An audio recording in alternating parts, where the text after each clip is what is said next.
This call is being recorded. Okay, we're going to go ahead and get started. Tonight's call is called Being Resilient. This is our 14th episode. You never know how strong you are until you're being strong. It's the only choice that you have. That's such a powerful quote. I want to go ahead and repeat it. You never know how strong you are until being strong is the only choice that you have. I want to thank everyone for taking the time to come on the call. Once again, this is episode or call number 14. It's called Being Resilient. The playback number, if you want to go back and listen to this tomorrow or if you want to share this with anyone, the playback number is 718-867-6700. Or you can go to www.powerinAhalfhour.com. For all the people that this is your first time or if you've only heard one or two of the messages, I really challenge you to go back and listen to some of the old calls. They all have pretty good information on them. You could subscribe to it in the iTunes store. That way you'll get the calls directly to your podcast system on your phone every week. If we're not friends on Facebook, go ahead and friend me. My name on Facebook is Mark Starr. That's Mark and Starr. For those of you that want to take on reading this year, I can't even stress how important reading is and just to improving yourself. I challenge you to join the Lady Named Pearl book club that's on Facebook. You can just do a search for it, A Lady Named Pearl, or you can message me on Facebook and I'll go ahead and just tell me you want to join the group and I'll go ahead and add you to that group. The book that we're reading this month is The Four Agreements by Don Miguel Ruiz. And we'll be discussing that book. I'm not sure if it's next, I think it's in 2 weeks. But it's a phenomenal book club. I highly suggest that you join it and you read this book. I know that in the group, Pearl posted the audio version of the book. For those of you that don't like to read or don't have the time to actually read, you can actually listen to the audio version of this book. It's not a long book, but it's a very impactful book. And then the last message before we get started, join my daily message system. It's called Be Better Daily. All you got to do is text Be Better, BETTERDAILY to 411247, and every day it'll send you a inspiring text message. It's a free system that I do, so go ahead and join it. Now, I would like to share with you guys 4 stories about 4 amazing people that you may have heard of before, all right? The first story is in 1994, J.K. Rowling had just gotten a divorce, was on government aid, and could barely afford to feed her baby. This was 3 years before her first book was published, Harry Potter and the Philosopher's Stone. When she was shopping it out, she was so broke that she couldn't even afford a computer or even the cost of photocopying her novel. So she manually typed the 90,000-word novel for each publisher that she sent it to. It was rejected 12 times before a small publisher gave it a second chance. And we know the rest of that story. Now she's probably one of the richest women in the world, has more money than the Queen of England, may even have more money than Oprah. The second story. Stephen King was beyond broke and struggling when he first started trying to write. He lived in a trailer with his wife, and they both worked multiple jobs to support their family while pursuing their craft. They both were writers. They were so poor that they had to borrow clothes for their wedding and got rid of their telephone because it was too expensive. Stephen King received over 60, that's right, 60 rejection letters before selling his first short story. Once again, and we know the rest because it's history. Number 3, Tyler Perry had a rough childhood. He was physically and sexually abused growing up, got kicked out of high school, and tried to commit suicide twice. One as a preteen and again at age 22. At age 23, he moved to Atlanta and took up odd jobs as he started working on his acting career. In 1992, he wrote, produced, and starred in his first theater production, I Know I've Been Changed. Tyler Perry put all of his savings into the show, and it failed miserably. The theater run lasted just one weekend, and only 30 people came to watch it. We got more than 30 people on this call. Tyler Perry kept at it and working more odd jobs and often slept in his car to get by. 6 years later, Tyler Perry finally broke through, went on his 7th run. The show became a success. And once again, you guys know the end of that story. The last story I'm going to share with you guys tonight. Colonel Harlan Sanders was fired from a variety of jobs before he started cooking chicken in his roadside Shell service station in 1930 when he was 40 years old during the Great Depression. His gas station didn't actually have a restaurant, so he served diners in his attached personal living quarters. He perfected his recipe over the next 10 years and moved to a bigger location. In the 1950s, he was forced to close his business down and he was essentially broke. All he had to survive on was a $105 a month pension. He set out to find restaurants who would franchise his secret recipe. He drove around and slept in his car and was rejected more than 1,000 times. 1,000 times before finding his first partner. All he was trying to do is get someone to give him 5 cents for every piece of chicken that they sold. He got rejected 1,000 times. He did this when he was over 64 years old. Now, what is the one thing that these 4 famous people have in common? They all had a tremendous amount of resiliency. I'm telling you, I've studied so many successful people, and the one trait that every single one of them had that attained a large amount of success was resiliency. They never quit. They never gave up. No matter how hard life came at them, they never gave up. Now, according to the dictionary, resilience is the ability of a substance or object to spring back into shape. The capacity to recover quickly from difficulties. Resilience is a necessity. Hear what I'm saying? Resilience is a necessity for success. Success demands resilience. Now, we are born with a high level of resilience, but life conditions us to be less resilient. We are taught not to risk failure or not to push too hard, so we acquire a learned helplessness. Now, some of you guys might not know what learned helplessness is, so I'm going to explain it to you. It's when an animal or a person that received unavoidable pain at some point in their life learn to deal with that pain even when the pain becomes avoidable. Now, during the 1960s, they had a research experiment where they tested dogs, and basically, I guess this was probably before animal cruelty laws.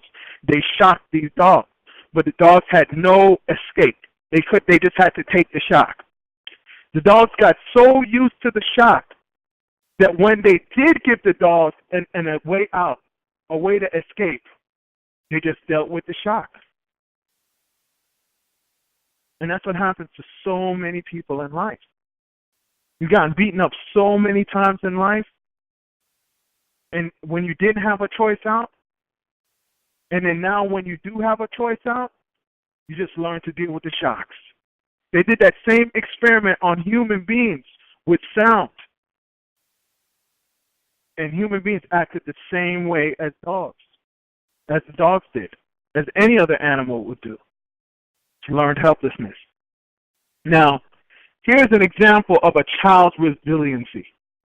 When a child is about 10 or 12 months, they begin to consider the possibility of walking. The child sees the older kids and adults walking around, and they begin to picture the possibility of doing it themselves. Their desire is reinforced when their parents hold out their arms or put something in front of them that they want. The child begins to try and take some steps, which results in a fall and more repeated falls. But a child doesn't associate falling with failing. All a child is thinking is that I will get up and try again. A child is only concerned with getting that object that's in front of them or reaching their parents' outstretched arms. That's all a child is concerned about. If you think a child is sitting there thinking about, man, I fell, I'm not going to walk again?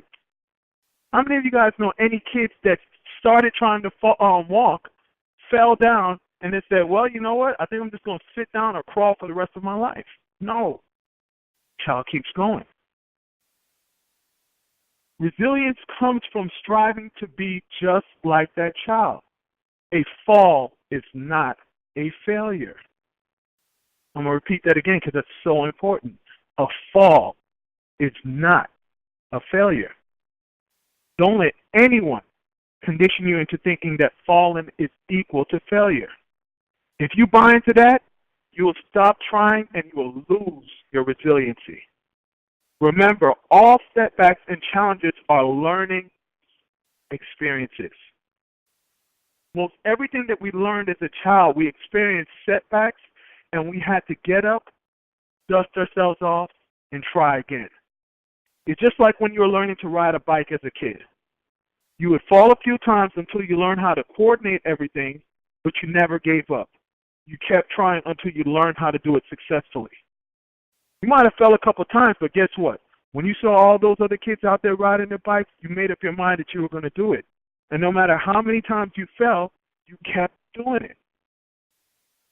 Now, if you're not falling 50% of the time in anything that you're doing, you're not trying hard enough, and you're not pushing yourself hard enough. For some reason, we get into this comfort zone where we think that the object is not to fall, but guess what? We never grow. I talked about that a little bit last week. When we get into that zone, we never ever grow. So we got to get used to falling. We got to almost embrace the falling. If not, then guess what? We're cheating ourselves. We have to get comfortable with the falling. Now remember, you don't fail until you stop getting up. You only fail when you quit trying. So when you fall, that is not a failure. It's just you falling. It's just a learning experience. Now, truly resilient people display the same level of enthusiasm as a child that is learning how to walk.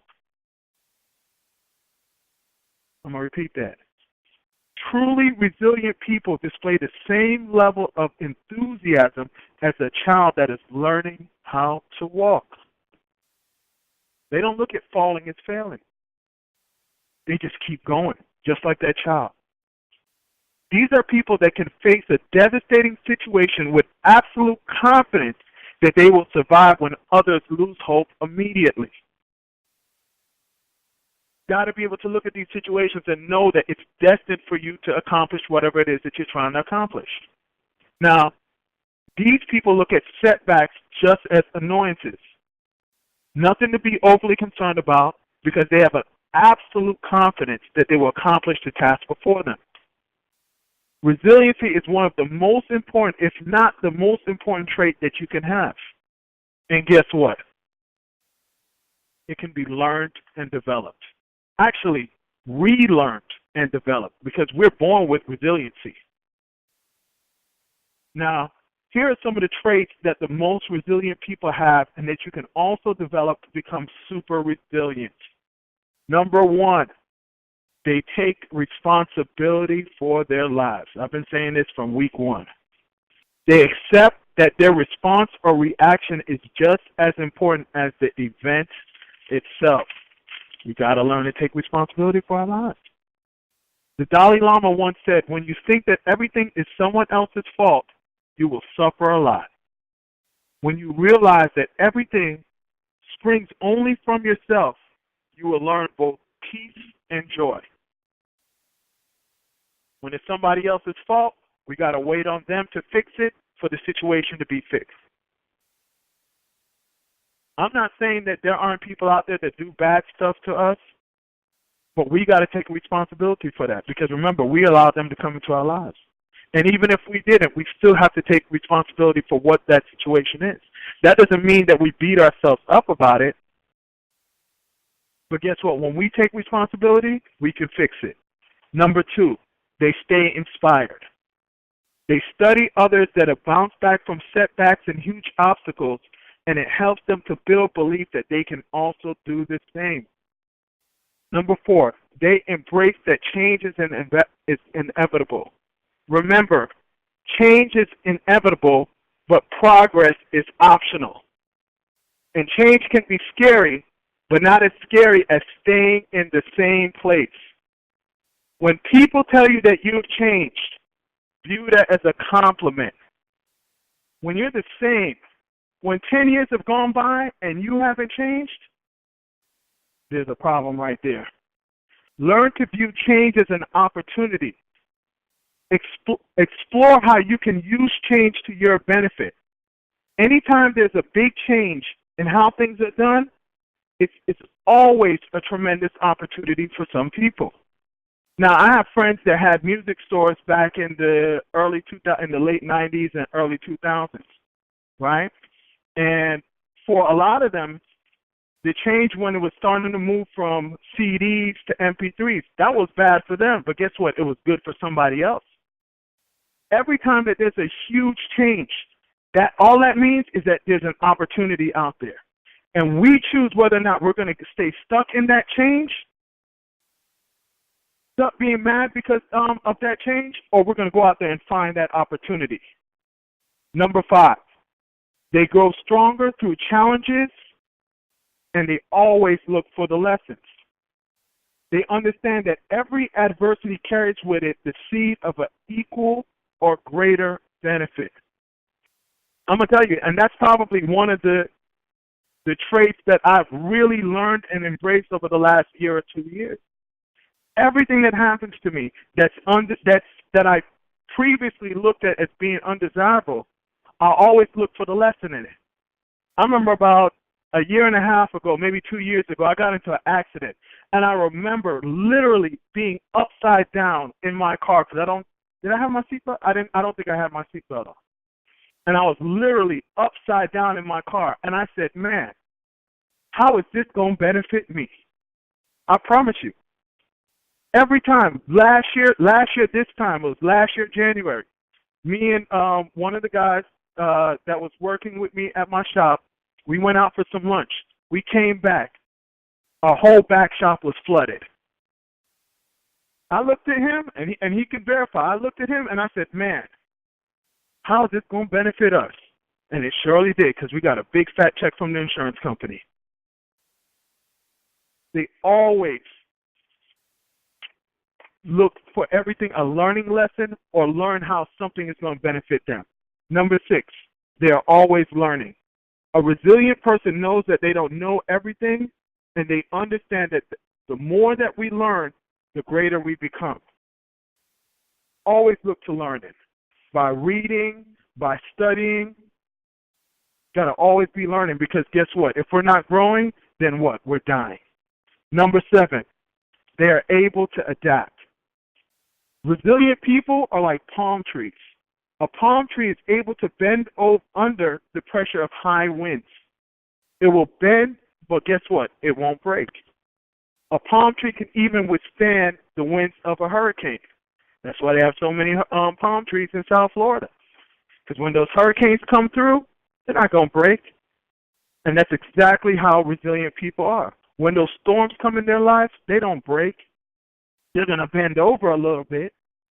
They're going to be swayed around a little bit, but they're not going to get uprooted, and they're not going to break. Number 8, they have a clear vision, and they never lose hope. Our vision is what keeps us motivated to continue going on, and even when our vision gets a little cloudy, hope will keep us going. Number 9, they learn to respond instead of react. Now, this is one that all of us need to learn. When we're able to intentionally respond instead of emotionally react, we are likely to make better choices. When we are highly emotional, we aren't thinking clearly, and that's when we make bad choices. Okay? And number 10, they surround themselves with great people. When life gets rough or we don't know what to do, The people around us can be our biggest support and resource. That is so important. Surround yourself with great people. They should help us to remain optimistic and keep a positive perspective. Now, since we have about 2 or 3 minutes before I open it up to calls, I'm going to go over 4 more secrets of resilient people. Number 1, or 4 more traits that you can use. Number 1, keep a journal and read through it every now and then and look for trends that you can address and feel proud when you reach those obstacles, when you read over those obstacles that you've overcome. Number 2, think about what your greatest character strengths are and then brainstorm approaches to your problems that revolve around those strengths. So if your character strengths are like kindness, persistence, humor, look for ways that you can overcome these obstacles by using what you're strong in. Number 3, as much as possible when times are hard, lift your spirits by keeping up with your favorite hobbies or pastimes. Don't allow yourself to get just so drowned when you're going through something rough. Right? Do something fun every once in a while. Take your mind off of whatever the situation is that you're going through. Number 4, stop asking, why me? And start asking, why not me? Know that whatever you're going through, you're equipped to handle it, and it will help you to become better if you allow it to. Remember, it will help you to become better only if you allow it to. When we don't learn the lessons in life, guess what? We get retested. So when we keep going through the same stuff over and over and over again, it's something that we're not learning. And if we allow these situations to teach us, then guess what? We don't have to go through them again. But when we don't learn the lessons, that's why we keep going over the same mess over and over and over and over again. Ask yourself, how am I going to handle this, and how can I help others handle this same type of situation? Because I can guarantee you that anything that you've gone through, it's somebody else that's going to go through it too. And 9 times out of 10, part of the reason why you went through it is so that you can help somebody else get through it too. Do we have any questions or comments? Press star to unmute yourself. Hey, Marcus, Pearl. Hey, Pearl, how you doing? I'm doing great. Somehow, Awesome. I don't know, like my phone had muted out for a bit when you were doing the 10 traits. What's number 3, please? Number 3, they leave the past in the past. Okay. If we don't leave our baggage in the past, it weighs us down and prevents us from moving forward. Okay. Thank you so much. Since I have you on the call as well, can you say when the call is for your book club, for the book of the month? What's the date on? Yeah, the date is January 25th. It's always the last Sunday of the month from 6 to 7 p.m. And this last Sunday of the month is January 25th. Awesome. Thank you so much. Thank you. Does anybody else have any comments? Hello? Anybody else have? Yes. I'll take the time, Mark, to talk about the exercise that you challenged us to do last week with with keeping of the time. Yes. How did that work for you? Oh, it was very eye-opening for me. So what I did is I kind of flipped it a little bit. So after the call, I took a journal and I wrote down all the hours and what I wanted to accomplish in those hours. And I found myself, lingering on the internet, checking my phone to see, who responded to what, opposed to staying focused on a lot of things. So it was very eye-opening for me. I think it's a great exercise, and I'm not as productive as I would like to be, but me setting out what I wanted to do in those different times was a good guide for me. So if I found myself lingering, I would go back to the journal book and say, okay, from 9 to 10, you're supposed to be doing this, not surfing the internet or whatever it may be. So it was a great exercise. Thank you. Awesome. Does anybody else have any comments or questions? Hello? Yes, go ahead. I don't know if you can hear me or not. I think somebody else. Hello? Okay, can you hear me? Hello? I wasn't sure. Yes, go ahead. Hi, I've been on the call. I think this is like my third week. Okay. And I found out about it through Pearl's page. So Okay. I'm happy that she actually posted it and I was able to see it. Awesome. I find it to be great feedback that's needed Thank you. in my life. Actually, what you covered today is actually something that God gave me earlier about closing the door in your life. Like, stop looking towards the past and, because it's hard for you to kind of focus on what you're supposed to be doing. Right. One thing I did Right. want to point out when you were talking about all the success stories was something that I'm learning in church this month. We're talking about, in this year, we're talking about faith in it. I believe every single one of them faced it. Whether they called it that or not, they faced it. They saw it before it happened. That's why every time, no matter how much they fail, they saw they had that vision in line. So they didn't give up. So I think it's important to remember where – I'm sorry. You are absolutely right. You have to, believability or belief is so important. And belief, another word for faith, is like you have to be able to see yourself in the position that you want to be in, or you're not going to be able to, or you're going to quit. Right. All those people, they would have quit if in their heart they didn't believe that they could have made it to where it was that they were trying to go to. So you're absolutely 100% correct with that.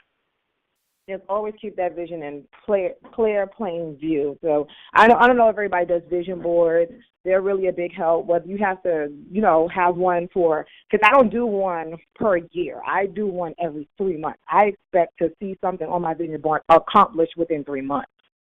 So Awesome. It's like when you start setting those vision goals, not just write it down and see, but when you actually looking at them, whether you snapshot and you print out the picture at CVS or whatever, and you make an actual vision board, and as you accomplish it, you cross it out. You're seeing it. You're taking it off the board. You're like, okay, I accomplished that.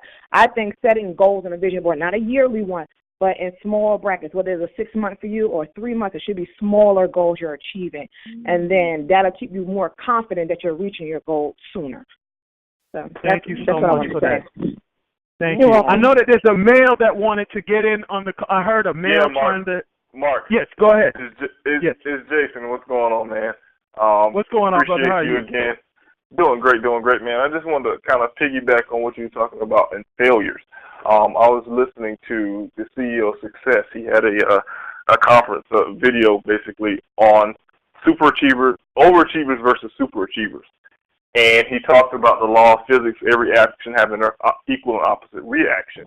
And he said, unlike popular belief, the focus for most successful people is to fail.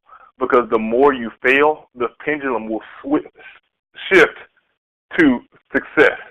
So he and a lot of the superachievers push and find things that were going to make them fail.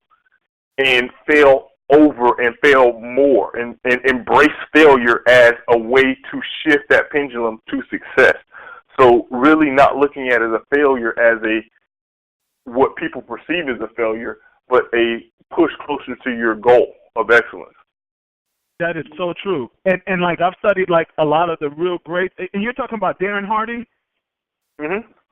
You said, yeah. Yes. And I studied a lot of the people, and that's the same thing. That's the same perspective that all of them had. They didn't look at failure as a failure. That's why I even said it's not failure, it's falling. But however you want to, however you convince your mind that that's the way that it is, and if you just got to get comfortable with it and realize that it's just a part of the process. But you're 100% correct. Thank you so much for that. Did anybody else have anything else? Okay, Hello? if not, yes, go ahead. Hello. Oh, yeah. What's up, Mark? This is Josh. I was just calling. I wanted to say again, this was another phenomenal call. And like you said, Thank you, Josh. resilience is a big key, I feel, in success. And I feel like sometimes the reason why we get discouraged is because we experience that initial pain that come from that falling, which is, like you said, not actual failure. It's just a falling. And so we be scared sometimes to be expose ourselves because we think, oh, that pain can happen again. But like you said, you got to keep going.